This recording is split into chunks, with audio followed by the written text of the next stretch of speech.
안녕하세요. 오늘도 서연살롱을 찾아주셔서 감사합니다. 한때 결혼하고 6개월 만에 이혼을 선택했던 여성입니다. 셰익스피어가 이런 말을 했대요.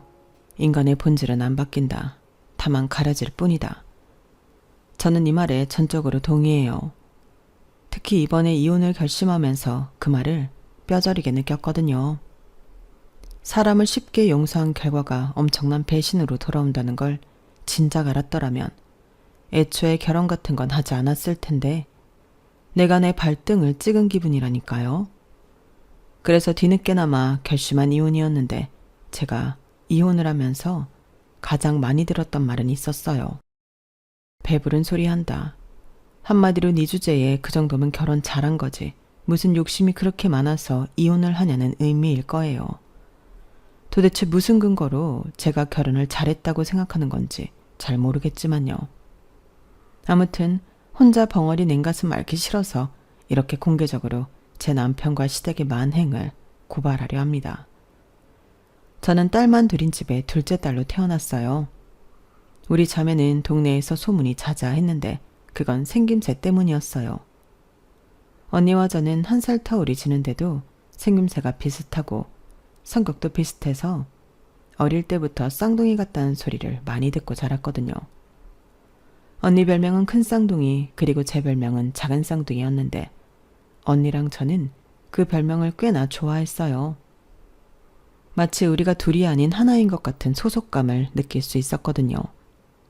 어린 제 눈에는 언니가 하는 건 뭐든 신기하고 대단해 보였어요.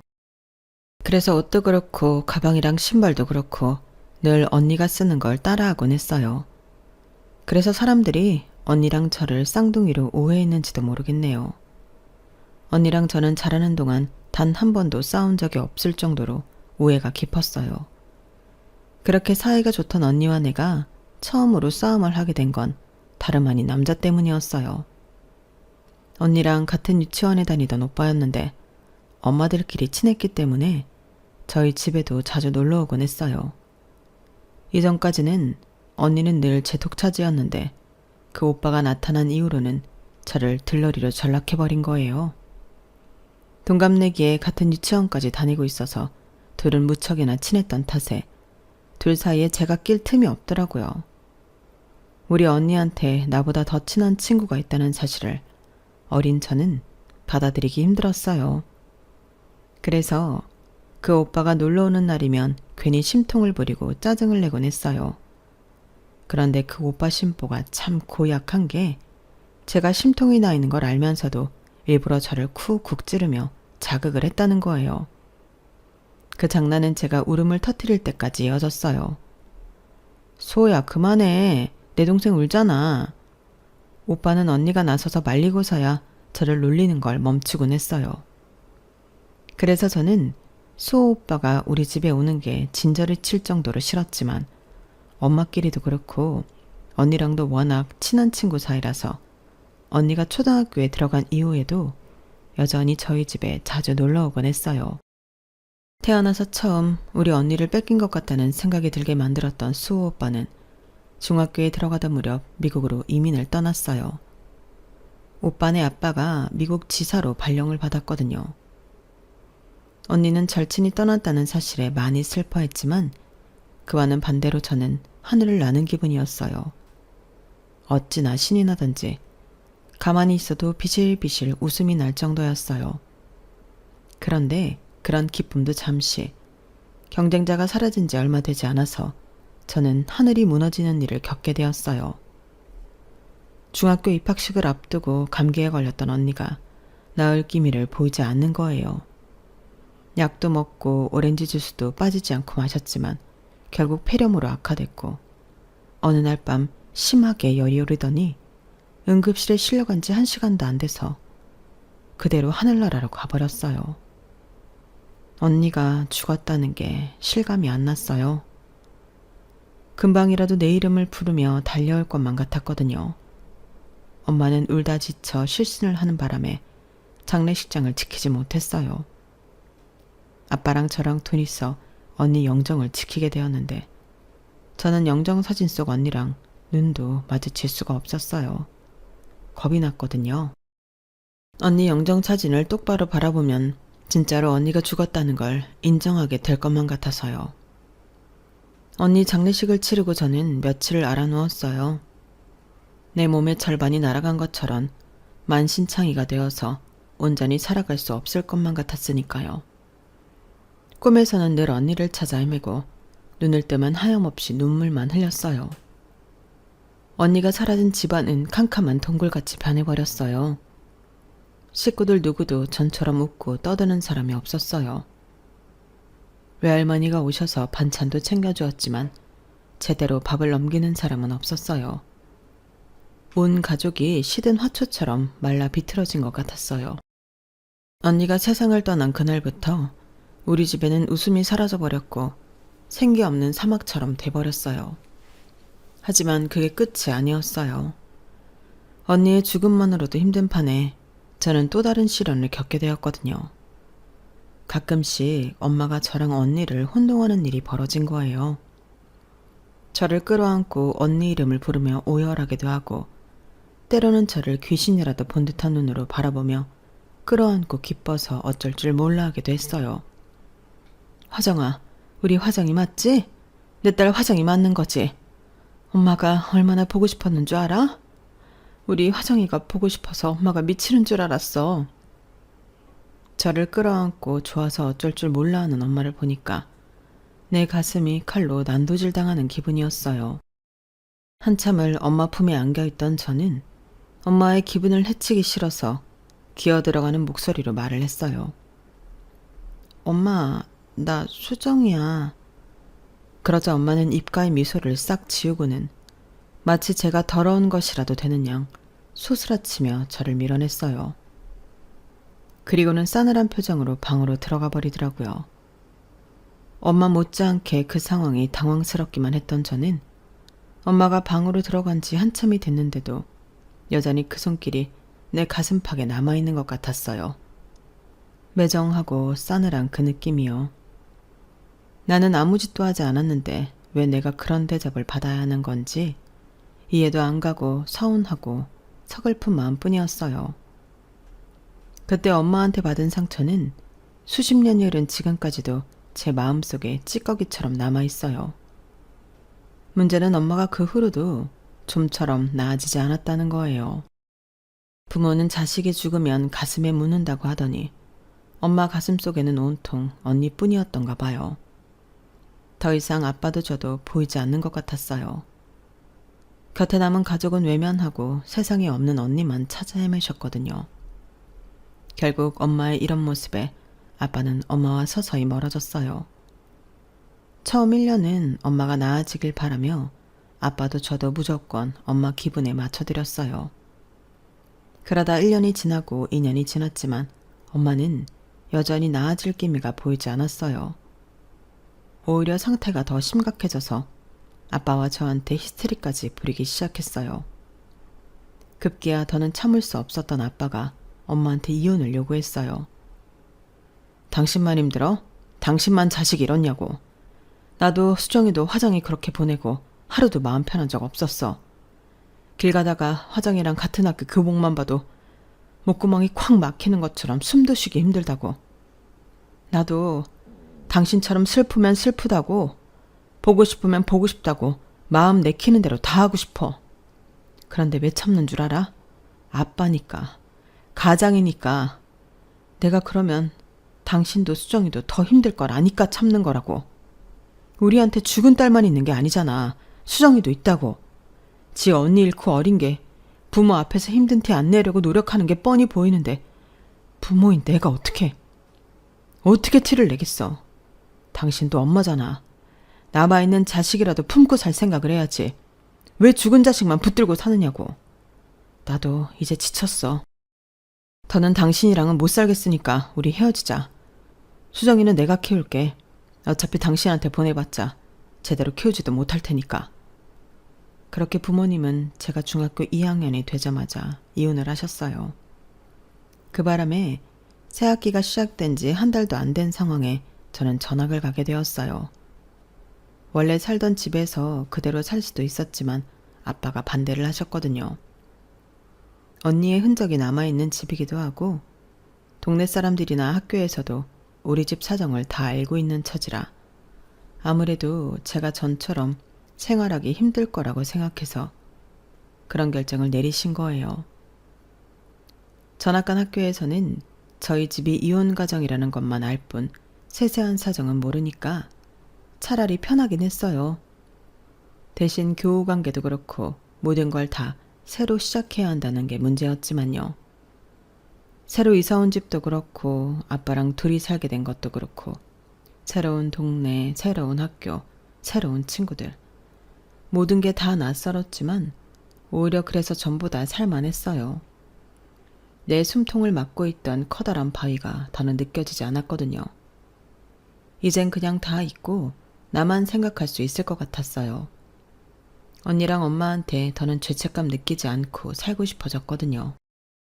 아빠가 이혼을 결정한 것도 제가 그러길 바라서였을 거예요.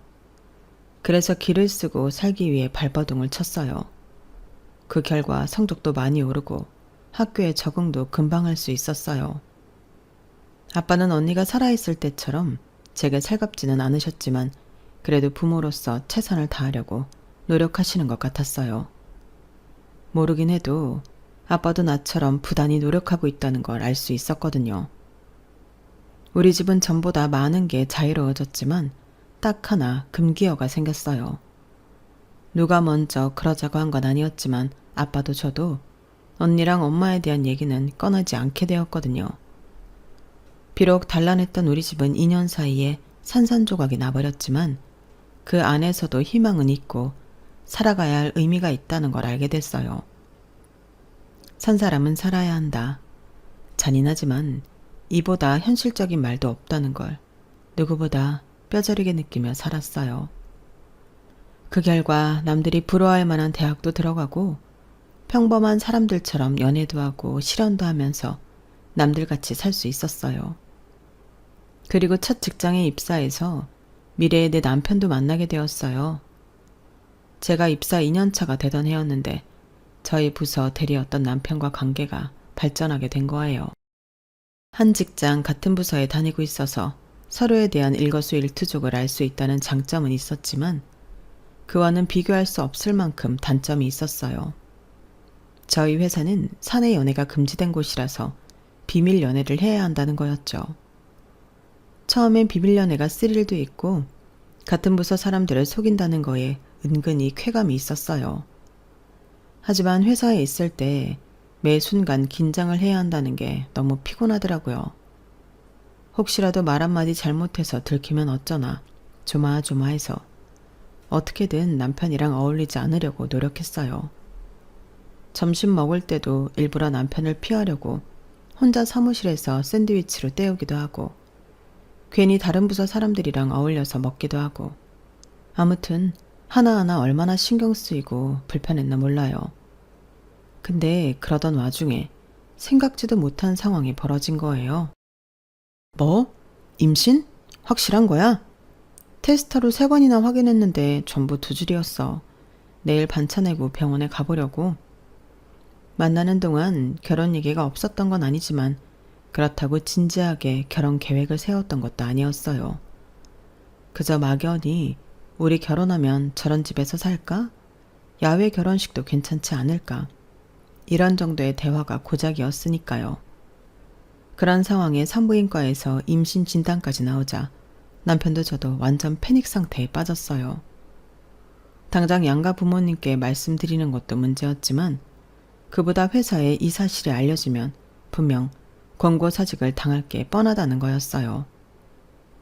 방법은 회사에 비밀로 하고 결혼식을 올리는 것 뿐이었는데 남편이 그건 극구 반대를 하더라고요. 결혼식 올리려면 휴가를 받아야 하는데 회사에는 뭐라고 하고 휴가를 받겠어? 역시 결혼식은 무리야. 차라리 결혼식은 애 낳고 나중에 하는 걸로 하는 게 나아. 그보다는 둘 중에 누가 이직을 하느냐를 정하는 게 우선일 것 같아. 자기도 알다시피 내 연차에 이직을 하는 건 자리를 구하기도 쉽지 않고 이직을 한다 해도 메리트가 없어. 그래서 말인데 자기가 이직을 하면 안 될까?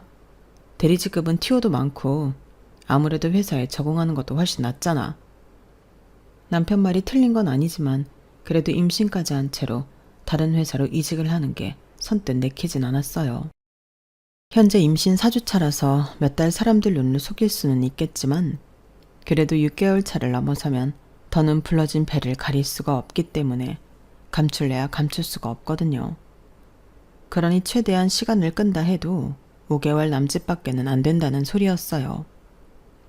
생각해보세요. 세상에 어느 회사가 새로 입사한 지 몇 달 만에 임신했다고 출산휴가 달라는 여직원을 반기겠어요. 하지만 남편이 저보다 직급도 높고 상대적으로 월급도 많아서 둘 중 하나가 직장을 포기한다면 그건 나여야 한다는 걸 알기에 제가 이직을 하기로 했어요. 이게 나중에 어떤 결과를 몰고 올지 알지 못한 채 말이죠. 새 직장이 미안하지만 결혼 예정이라거나 출산 예정이라는 건 비밀로 하고 출근을 시작했어요. 새 직장에 적응을 해야 했기 때문에 신경 쓸 일도 많고 임신으로 몸 상태가 엉망이 된 터라 하루하루가 버겁고 힘들었어요. 그래도 남편과의 결혼을 위해 그리고 앞으로 태어날 내 아이를 위해 참고 다녔어요. 임신 사실을 알고는 양가 부모님께 임신 소식을 알렸는데 양쪽 부모님의 반응은 정반대였어요. 저희 아빠는 황당해 하시기는 했지만 그래도 이미 애까지 가진 상황이니 결혼을 당연하게 받아들이신 것과는 달리 시댁은 의외의 반응을 보였어요. 임신했다고 해서 꼭 결혼할 필요가 있을까? 잘들 생각해보고 결정해. 괜히 애 때문에 등 떠밀려 결혼했다가 사니 못 사니 하지 말고 정 안 되면 수술을 하는 방법도 있으니까. 시어머니 말씀을 들어보니 대놓고 결혼을 반대하는 건 아니었지만 내용은 애 지우고 결혼할 생각 말라는 경고 같았어요.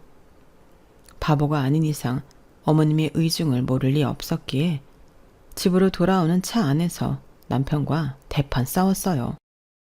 내가 밖에서 애 만들어 온 거야? 아니잖아. 당신 아들 아이이기도 한데 어떻게 말을 그렇게 하셔?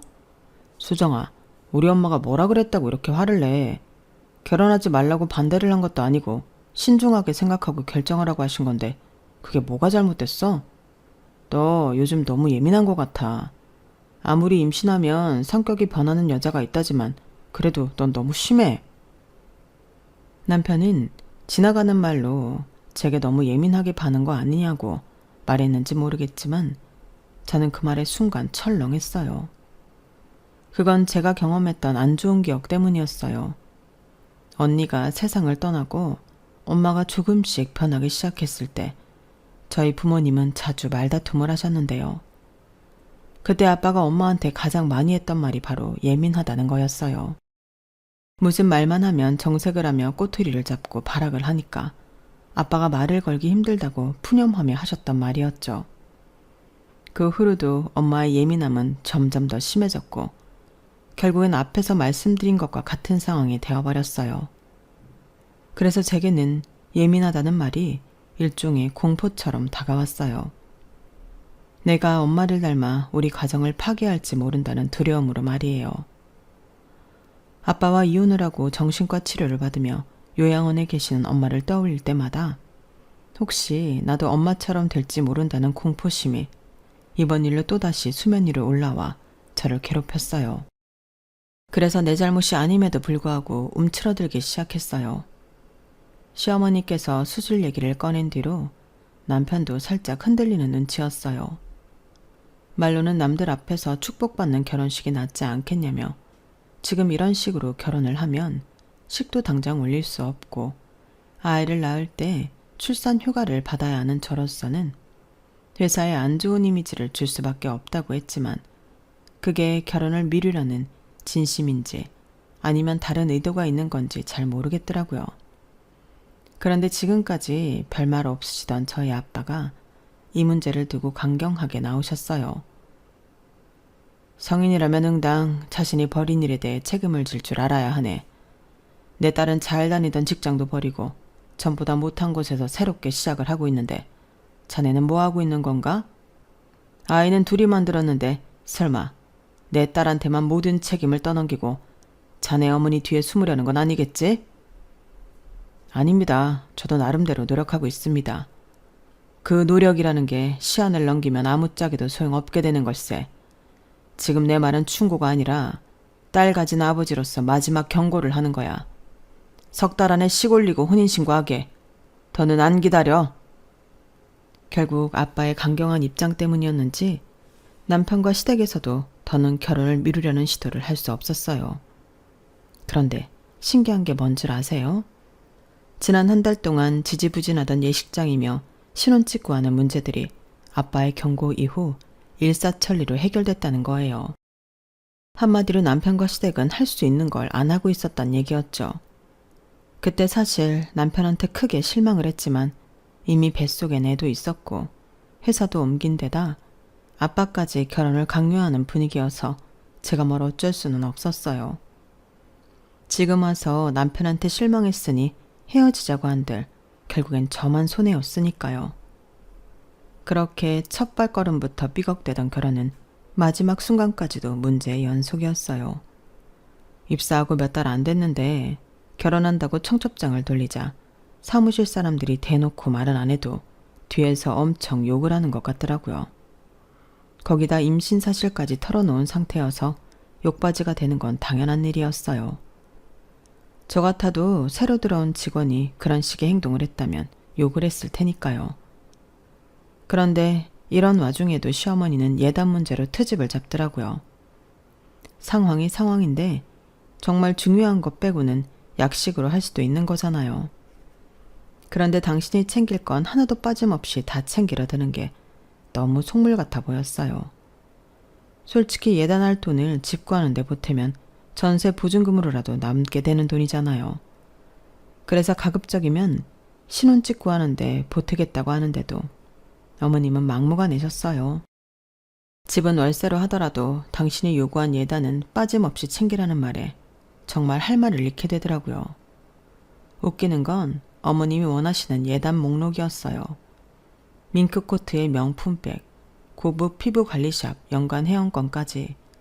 누가 보면 제가 의사나 판검사랑 결혼하는 줄 알 거예요. 결국 예단 문제로 시어머니와 저희 아빠는 언성을 높였어요. 끝이 나지 않을 것 같던 두 분의 힘겨루기는 아빠의 최후 통첩으로 일단락이 나고 말았어요. 사부인께서 뭔가 착각을 하시는 모양인데 아드님이 억대 연봉의 의사나 판검사는 아니지 않습니까? 제 딸과 같은 회사에 다니는 평범한 직장인일 뿐입니다.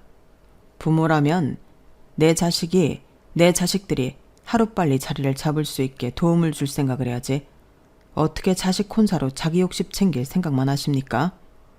이 자리에서 확실히 말하지만 신혼집 보증금 보조해 준 건 외에 저도 더는 해줄 생각이 없으니 그렇게 아세요.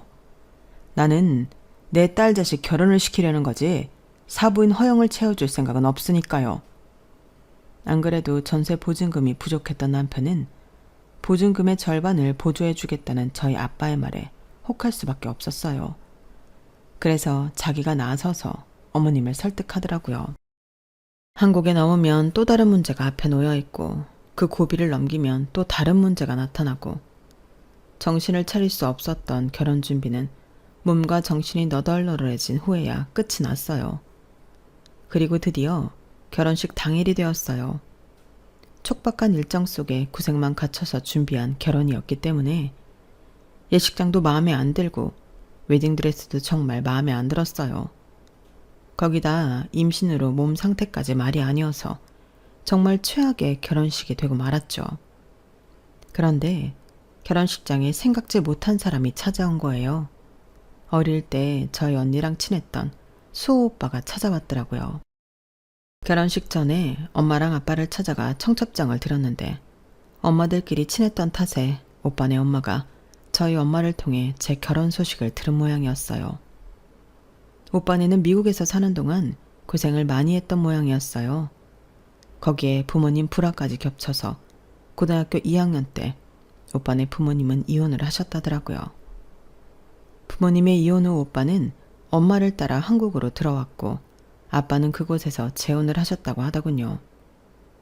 어느 집이나 상처 하나 없는 집은 없구나 생각했어요. 그래도 지금은 살만해 보였어요. 대학을 졸업하고 로스쿨을 나와 변호사로 살고 있었으니까요. 사장이 소식을 듣고 제일 먼저 떠오른 게 너였어. 언니밖에 모르던 네가 많이 걱정됐거든. 그래도 힘든 시간 잘 견디고 잘 컸네. 언제든 내 도움 필요하면 찾아와. 오빠가 두 팔 걷어붙이고 도와줄 테니까. 그 말을 들었을 때는 내가 살면서 수호 오빠 도움을 받을 날이 있을까 싶었어요. 변호사의 도움을 받는다면 좋은 일보다는 안 좋은 일일 테니까요. 그런데 살아보니 어떤 경우에도 단언을 해서는 안 된다는 걸 알겠더라고요. 수호 오빠의 도움 따위는 필요 없다고 생각했던 내가 가장 힘든 순간 오빠를 찾아갔으니까요. 사건의 전말은 이랬어요. 결혼하고 몇 달 뒤 저는 딸아이를 출산을 했고 출산의 여파로 몸무게가 15kg나 늘어버렸어요. 그래도 모유 수유를 하고 육아에 지친 탓에 7kg 정도는 빠졌지만 어찌된 게 예전 몸무게로 돌아갈 기미가 안 보이더라고요. 아직 온전치 않은 몸으로 애 키우랴 살림하랴 거기야 살에 대한 스트레스까지 받고 있는 상황에 시어머니가 그렇게 살 빼라고 닥달을 하시는 거예요. 너는 그런 몸뚱이를 하고 남편 앞에 서고 싶니? 세상에 어떤 남자가 띠룩띠룩 살찐 여자를 안고 싶어 하겠어? 어쩜 그렇게 자기 관리를 못해? 내가 아주 너만 보면 숨이 다 막힐 지경이다. 앞으로 그 살 다 빼기 전까지는 가족 모임이고 뭐고 나을 거 없다. 네 시누이 결혼도 얼마 안 남았는데 너 때문에 예비사위 보기 창피하니까 살 빼기 전엔 우리 애 결혼식에도 올 생각 마. 어떻게 사람이 이럴 수가 있어요? 제가 무턱대고 많이 먹어서 찐 살인가요? 어머님도 자식을 둘이나 낳았으니 잘 아실 텐데도 정말 너무하더라고요. 결국 시누이 상견례 때도 저는 어머님의 반대로 참석도 못하고 집에 있었어요. 딱히 시누이 상견례에 가고 싶었던 건 아니지만 그래도 살쪄서 창피하니 오지 말라고 해서 못 간 상황인지라 자존심이 상해서 눈물이 다 나더라고요. 그래서 무슨 일이 있어도 시누이 결혼식 전에 살을 쫙 빼겠다고 결심했어요. 육아와 집안일의 강도가 높아서 돌아서면 허기지는 상황이었음에도 식사량을 확 줄였고 그로 인해 빈혈이 생기는데도 무리하게 다이어트를 이어갔어요. 그렇게 2달이 지나자 임신으로 늘었던 체중보다 5kg나 더 빠졌더라고요. 이젠 전에 입던 옷도 헐렁하게 입을 수 있을 정도였어요. 어차피 회사에 복귀도 해야 하니 이래저래 잘 됐다 싶었죠. 그런데 기쁨도 잠시. 시누이를 통해 뜻밖의 사실을 알게 된 거예요. 시누이가 결혼 준비를 하면서 얘랑이랑 싸웠다며 낮 시간에 하소연을 하러 저희 집에 왔었는데 한참 얘랑 흉을 보던 중에 실수로 이런 말이 나온 거예요. 이렇게 이기적인 인간인 줄 몰랐다니까요. 자기가 결혼 비용 좀 더 낸다고 얼마나 생색을 내나 몰라요. 게다가 어제는 오랜만에 대창 먹으러 가서 뭐라는 줄 알아요? 살찌니까 그만 먹으래요. 그 몸으로 웨딩드레스가 들어가겠냐고요. 이게 결혼할 여자한테 할 말이에요? 이놈의 인간 벌써부터 이러는 걸 보면 안 봐도 뻔해.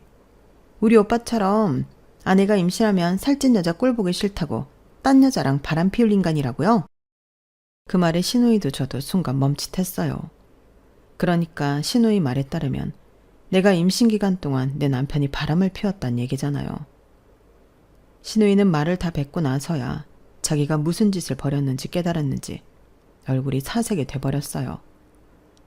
올케 언니, 그러니까 내 말은 그게 아니라 우리 오빠가 아니라 내가 아는 오빠가 그랬다는 거예요. 절대 우리 오빠가 그런 게 아니에요. 시누이는 어떻게든 상황을 무마해 보려고 발버둥을 쳤지만 이미 때는 늦었어요. 아가씨, 됐으니까 하던 얘기나 계속 해봐요. 그이가 누구랑 언제부터 바람을 피웠다는 거예요? 오빠랑 어머님한테는 비밀로 해줄 테니까 얘기해요. 안 그러면 이 자리에 그이 불러서 삼자대면 할 거니까. 겁에 질린 시누이는 결국 모든 사실을 이실직고했어요. 남편의 불륜 상대는 다름 아닌 직장 후배라고 하더군요. 그것도 제가 직접 일을 가르친 후배였어요. 남편이 제 임신 사실을 알고 그렇게 저를 회사에서 나가게 하려고 했던 게 바로 그런 이유였던 거예요. 그때 이미 남편은 양다리를 걸치고 있었거든요. 그런데 더 저를 화나게 했던 건 이런 사실을 어머님도 알고 있었다는 거였어요. 어머님이 저희 결혼에 대해 회의적이었던 것도 제가 아닌 그 여자를 며느리로 드리고 싶어서 그랬던 거더라고요. 그 여자 아버지가 그 회사 전무인데 아무래도 돈 있는 집 며느리를 드리고 싶었던 거예요. 그럼에도 끝까지 결혼을 반대할 수 없었던 건 저희 아빠의 강경한 태도 때문이었어요. 당시 저희 아빠는 내 딸을 책임지지 않으면 네 인생도 같이 개박살 내주겠다는 식이었거든요. 그렇게 되면 전무 딸과의 결혼이 문제가 아니라 회사에서도 쫓겨날 상황이 되니 최선보다는 차선을 선택했던 거죠. 제가 출산을 하고 육아와 집안일로 그렇게 버거워하는데도 남편은 회사 일을 핑계로 늘 밤늦게야 들어왔어요. 게다가 툭하면 출장까지 생겨서 2박 3일씩 집을 비우는 날도 많았고요. 지금 와서 보니 그게 다 외도를 위해 개수작을 부린 것 같지만요. 올케 언니, 정말 오빠랑 엄마한테는 비밀로 해야 돼요. 안 그럼 저 죽어요. 그리고 기왕 이렇게 된 거 솔직하게 다 말할게요. 엄마가 언니 괴롭히는 거예요. 그거 오빠랑 이혼시키려고 그러는 거예요. 언니 내보내고 예림 언니를 며느리로 드리려고 하더라고요. 언니가 살 안 뺐으면 내 결혼식에도 언니 대신 예림이 언니가 참석하게 됐을 거예요. 우리 엄마지만 왜 그러는지 나도 모르겠어요. 아니, 손녀딸까지 낳은 며느리가 버젓이 있는데 어떻게 그런 생각을 해요? 내가 엄마 딸이긴 하지만 정말 우리 엄마 같은 시어머니 만날까봐 무섭다니까요. 철없는 시누이 덕분에 아직 일어나지 않은 시어머니의 계획까지 알아버린 저는 이대로 가만히 있을 수가 없었어요. 앞으로도 어머님은 무슨 핑계를 대서라도 저를 내쫓으려고 할 게 뻔했으니까요.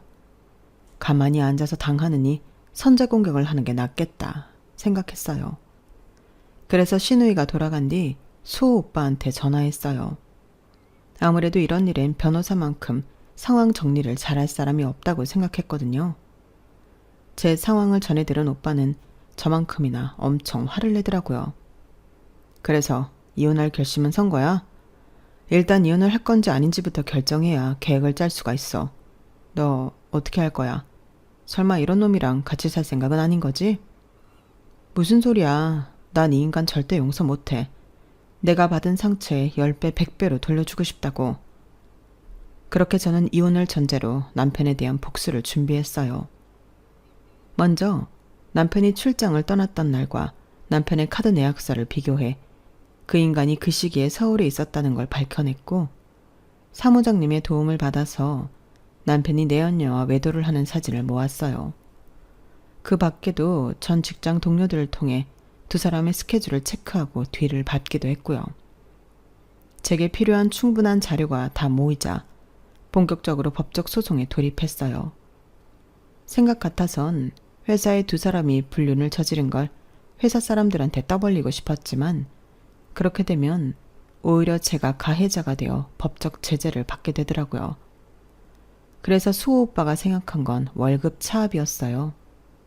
남편과 상간녀 직장에 급여 채권을 압류하는 형식으로 두 사람이 불륜을 저질렀다는 걸 간접적으로 알린 셈이었죠. 그러자 금세 반응이 오더라고요. 상간녀의 아빠가 그 회사 전무라서 이런 사실이 귀에 들어가면 남편은 그 바닥에서 완전 아웃이거든요. 아주 발등에 불 떨어진 놈 마냥 회사 일도 내팽개치고 집으로 달려왔어요. 여보, 나 좀 살려줘. 내가 죽을 죄를 졌으니까 제발 압류 좀 풀어줘. 당신이 하라는 대로 뭐든 할 테니까 제발. 내가 왜? 넌 네 새끼가 뱃속에 있을 때부터 아무런 자책 없이 바람 피운 놈인데 내가 왜 그런 개새끼를 위해서 기껏 돈 들여 압류해 놓은 걸 풀어줘야 되는데? 싫어. 너나 그년이나 망실살 제대로 뻗칠 때까지 그대로 둘 거야. 전무님 아시면 아주 볼만하겠다. 애지중지하는 외동딸을 어디서 굴러먹던 개뼈다귀 같은 게 상간녀로 만들었으니 말이야. 아, 이참에 너랑 그년이랑 전무님까지 손잡고 퇴사하면 되겠네. 아내랑 자식 두고 바람핀 놈이랑 결혼한 사실을 알면서도 네 놈이랑 놀아난 년이랑 딸 자식 교육 잘못 시킨 전무님까지 아주 볼만하겠는걸? 난 목에 칼이 들어와도 압류 안 풀어줄 거니까 내 앞에 더러운 이 쌍판 들이밀지 마. 구역질 낼 것 같아. 아, 그리고 니네 엄마한테도 전해. 괜한 남의 집 딸 괴롭힐 생각 말고 당신 아들 새끼 교육이나 잘 시키라고. 어떻게 엄마가 돼서는 바람난 아들 불륜을 돕고 나서니? 그러다 당신 딸 인생 개박살나면 그땐 어쩌시려고. 너랑 니네 엄마 우리 아빠 앞에서 무릎 꿇고 빌지 않으면 나 네 여동생 결혼식장에 가서 전단지 뿌릴 거야. 너랑 니네 엄마가 나한테 한 짓들 사진까지 첨부해서 말이야. 혹시 법적 처벌 운운하면서 못 오게 할 생각이라면 일찌감치 집어치우셔. 나 너한테 위자료 받아서 그 벌금 내면 그만이거든. 그러니까 여기서 질척거리지 말고 당장 니네 엄마한테 가서 전하라고. 서슬이 퍼렇게 악을 쓰는 내 앞에서 질질 짜던 남편은 그 길로 본가로 달려갔어요. 그리고 다음날 남편과 시어머니는 저희 아빠를 찾아가 무릎을 꿇고 싹싹 빌었어요. 어떻게든 전무님 모르게 일을 처리할 생각에 아주 전자동 로봇처럼 빠릿빠릿하게 움직이더라고요. 정작 저는 압류를 풀어주겠다고 한 적이 없는데 말이죠. 저는 수호 오빠를 제 전담 변호사로 내세워서 이혼 소송을 진행했어요. 양육권과 친권을 모조리 뺏어오고 남편과 내 언니한테서 위자료도 따로 받았어요. 집을 구할 때 제가 냈던 절반의 위자료까지 포함해 결국엔 남편은 몸만 빼서 본가로 들어가게 되었어요. 그 와중에도 시어머니는 돈 많은 집 딸이랑 재혼시키면 된다는 헛된 꿈에 부풀어 있었던가 봐요. 아니, 전무님이 바본가요? 자기 딸 꼬셔서 바람 피운 것도 모자라 회사에 쪽팔리게 소문까지 다 나게 만든 놈을 사위로 받아들이게요. 게다가 가진 것도 없고 한번 갔다 온 이혼남을요? 말도 안 되죠. 예전 동료를 통해 들어보니 전무님이 앞장서서 제 남편을 잘랐다고 하더라고요. 그 딸 역시 퇴사시키곤 미국으로 보내버렸고요. 그걸로는 분이 안 풀렸는지 남편이 다른 회사에 취직을 못하도록 각 회사 인사과에 이미 손을 써놨다고 하니 남편은 완전 뭐 된 거죠. 남편이 회사에서 잘리고 얼마 뒤 코로나로 인해 세계 모든 경제가 마비됐고 남편은 그 여파로 한동안 취직도 못하고 어머님 집에서 백수를 지냈어요. 지 꼴리는 대로 살다가 인생을 스스로 똥통에 쳐넣은 꼴이죠 뭐. 그리고 저는 코로나가 종식되고 이듬해 재혼을 했어요. 누구랑 했냐면요. 제 이혼 소송을 맡아주었던 수호 오빠랑 했어요. 오빠 하다가 아빠 된다더니 정말 그렇게 됐지 뭐예요. 우리 딸도 갓난아기 때부터 수호 오빠를 봐와서 그런가 제 친아빠로 알고 있어서 그 문제에 대해 어떤 게 딸아이를 위해 좋을지 아직은 판단이 안 서거든요. 그래서 당장 지금은 우리 가족한테 주어진 오늘의 행복에 집중하며 살 생각입니다. 혹시라도 우리 가정에 불행이 닥친다면 행복했던 시절을 떠올리며 이겨나갈 수 있도록 말이에요. 지금까지 제 사연을 들어주셔서 감사합니다. 여러분의 가정에도 행복과 사랑이 넘치기를 바랍니다. 안녕히 계세요. 여러분, 사연 댓글에 응원과 현명한 조언 부탁드려요. 좋아요와 구독은 저에게 큰 힘이 됩니다. 오늘도 좋은 일 가득하세요.